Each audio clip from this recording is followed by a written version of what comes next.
Hey, I'd like to welcome you to another episode of Mission Matters. My name is Adam Torres, and if you'd like to apply to be a guest on the show, just head on over to missionmatters.com and click on Be Our Guest to apply. All right, today I'm at the Medical Innovation Forum powered by Octane, and my guest is Chip Parker.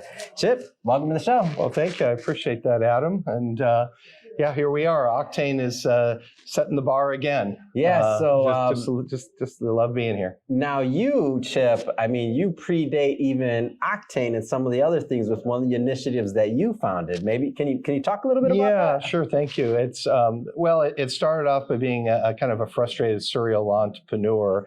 And we can't relate to that at home, right? Yeah, well, when the challenge is when you're a visionary founder, you obviously have some vision, something that you see, something that you believe that you know that other people don't know. Yeah. And commonly the problem is that your vision is just farther than what the capital can see. They're just used to looking at what they're looking at in the moment, at least in the old days, that was the case. So in my case, I was early in the internet business, pre-web browser, and I was looking for the community. Now, if I had been up in Silicon Valley, clearly they have a community and they're associated with Stanford, and it's a very tight niched area in there. But down here in Orange County and in Southern California, there really wasn't that community to be able to click into to start. So, I mean, for me, it was kind of a funny story. I'm going to start in the internet business, and I'm looking around. I was looking for the Octane, and it didn't exist. And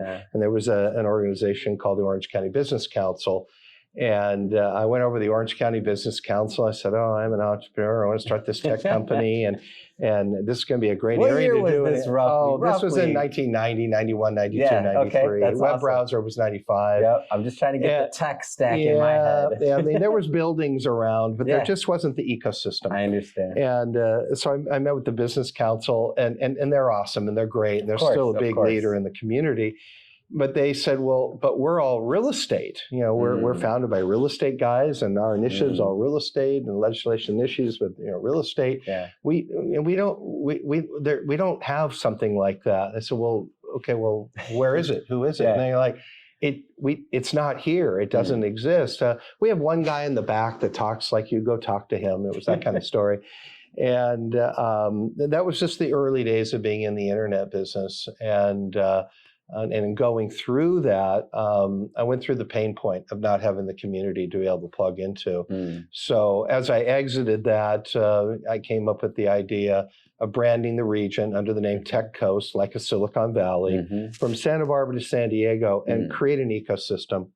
So I went up to the valley, went up to Silicon Valley, and I talked to those guys, and I said, hey, this is what I'm thinking about doing down here, but I don't want to do it without your blessing, and because you guys are the king of it, and can we have our brand and you have your brand? Can we work together? And they loved it, and they said, hey, we need to come together. And they opened their books, opened their records, told me how they did it, how they rolled it out, what the plan would be. So that was the beginning of creating that, and it was funny because at the time there was a Newsweek article, cover Newsweek. And it was one of those directional aerial things that said 50 top high-tech areas in Southern California or in the United States. And here was Silicon Valley and Boston and Austin to me.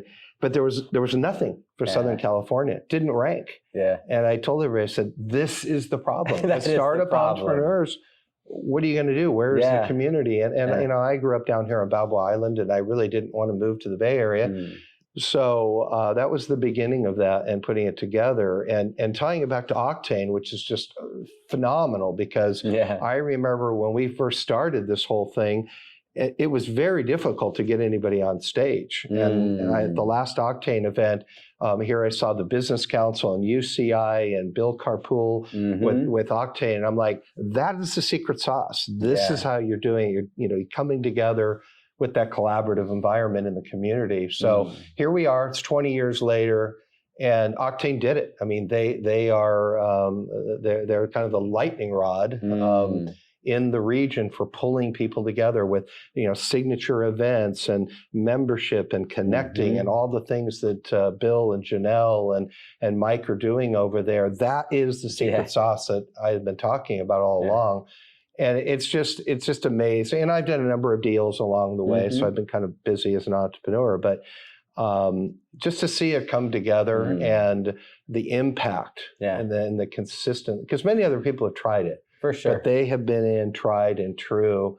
And I think the best is yet to come. I think it's just, I know next year they're announcing the Neuro conference, that will be what they're doing. So I remember it started with one signature event. Now it seems like there's one about every other month. So hats off to Octane and what they did. And I look back and I say, hey, it is coming together. And, I knew it was going to be a multi-decade, initiative, but it's all part of that. And so here we are. And now the entrepreneurs have a place to go, a place to feed into. The acquisition guys are there. The universities are there.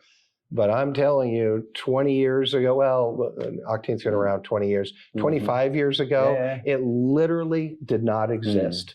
And it was a shame because we had industry clusters here. We had 180 institutions, higher learning. We had 16 industry clusters, deep water ports, rail system, airports, the entire, it's a microcosm of the global economy. It is in Southern California. So there's really no reason that it can't, rank right at the top.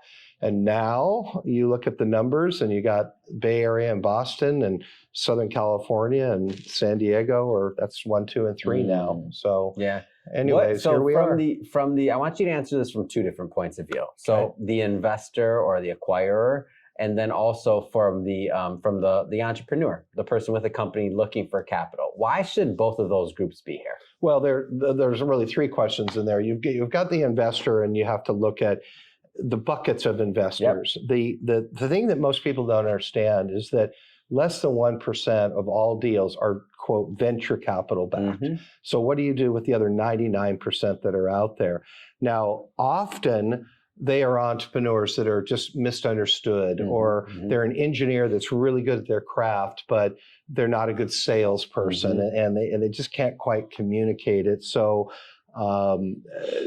you have that gap there of venture capital deals versus 99% of the rest of the community. So where do those type of investors and entrepreneurs look, or mainly the entrepreneurs, right? They're looking for non-venture capital, non-institutional money. So, and I've done it, and I've done it several times, and it's hard. You bootstrap it, you get, your friends and family and angels. Now, luckily, we have angel groups now. When I started, there were no angel groups, and now you got a number of different angel groups and individual angels, so they get in there, but that's still not enough. You've got to be able to take that. What I say to entrepreneurs is do everything you can to get to revenue as fast as you can. You've got to if you can get to revenue within a year, that's going to bring people back. But that's kind of happy talk. Everybody says that. And in many times you've got a lot of R&D that's in there. So you need to have CEOs that have enough of a personality and a good product to be able to continue. I tell all entrepreneurs, I say, rule number 1, if you're raising money, never turn your phone off. I remember one time my phone rang, it was 5 in the morning on a Sunday, and I'm like, okay, this has got to be a crank call. What's going on here? And sure enough, it was an investor back east that said, I just wanted to let you know, we're in and we need your wiring instructions. We're going to wire on Monday morning. Wow. And so who would have thought? I would not have thought. Not at 5 in the morning. Well, they were back east. It doesn't matter. Those guys, hey, they don't have time to bleed, right? They just, he's like, hey, I thought you'd want to know. Well, yeah, I wanted to know. And that was an important call, but so you got to. That was a good Sunday afternoon, wasn't it? You got to show up. So you got the investor side, which is your VCs, and then everybody else in there, and of course your strategic corporates that fit within the realm too. Entrepreneurs, it's tough. I mean, it is it's hand-to-hand combat. You just got to stay with it. And I just tell all entrepreneurs, hey, if you really believe in your marrow, right there in your bones that you have something, then you just have to be 100% and you have to stay in because, if the other guy is 99%, you're going to win and you're going to stay with it.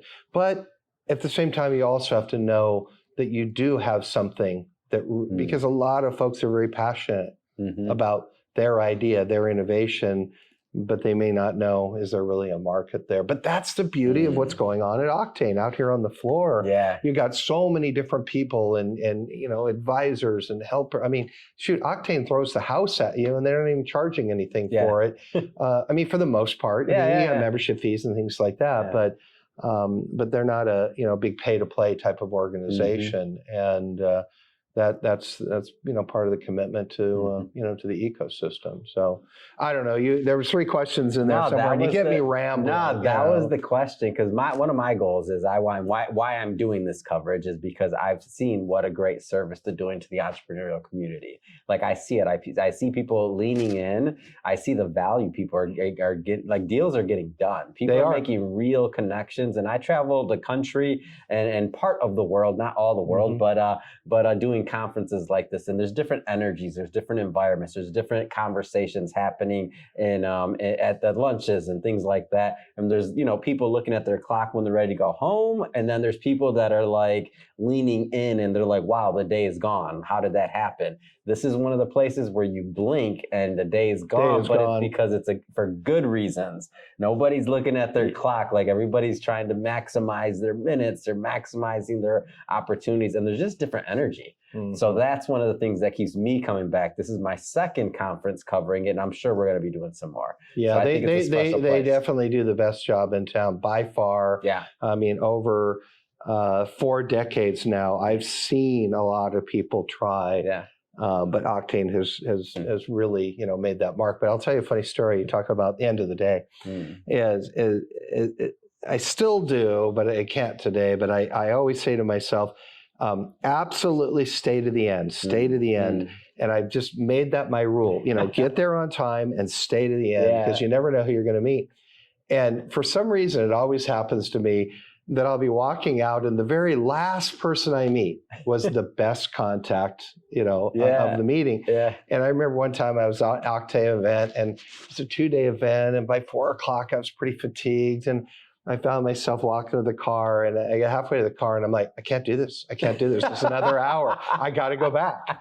I turn around and I go back. I probably just need a little walk or something. Got that little charge. Yeah. Went back, and sure enough, there it was, stayed to the end. And the very last person that I met as we were walking out together was the best contact of the day. Amazing. So it happens to me all the time. But those are just kind of, the battle stories. That's awesome. As a serial entrepreneur. Well, last question. If somebody wants to follow you on social media, connect, check out a website, anything else, like how do they do that? Yeah, I'm not really. Or are you stealth mode? No. I'm a little bit stealth mode, but not really. I mean, I'm visible, and I take all my calls. And my company is called LabX Ventures, and I'm on LinkedIn, and kind of the normal channels that you would find out there just under my name. But you get heads down, start. It's funny. Your head's down working on R&D, or then all of a sudden you're out in the field, trying to sell it. Awesome. And that's what happened to me in the internet business. Although I had some good partners that did the techie and the R&D stuff, and we each took a discipline and just worked it one brick at a time. And you just have to wake up with that attitude that you think you know what a day is going to be like, or you're up against those big challenges. You just stay with it. Just stay with it. And then some break will come in there, some person that comes in there. And you can have days that you wake up and you think, oh God, it's going to be the hardest day of my life. And by the end of the day, it was one of your best days. And that's one of the, it's just the juice that is in this industry. But I can't say enough about Octane and Bill and Janelle and Mike and the rest of the crew, what they're doing there. They are just superstars in the market, and everybody should the place to be. Awesome. And that's All a right. great way to end it. Yeah, And for everybody thank you. watching, just so you know, we'll put the links to the website and LinkedIn and all that other good stuff in the show notes. So you can just click on them and head right on over. And speaking of the audience, if this is your first time with Mission Matters and you haven't done it yet, hit that subscribe or follow button. This is a daily show. Each and every day, we're bringing you new content, new ideas, and hopefully new inspiration that's going to help you along the way on your journey as well. So again, hit that subscribe or follow button. And again, thank you so much for coming You out. bet. Really Thanks. appreciate it. All right, Adam. Very well. Thank you.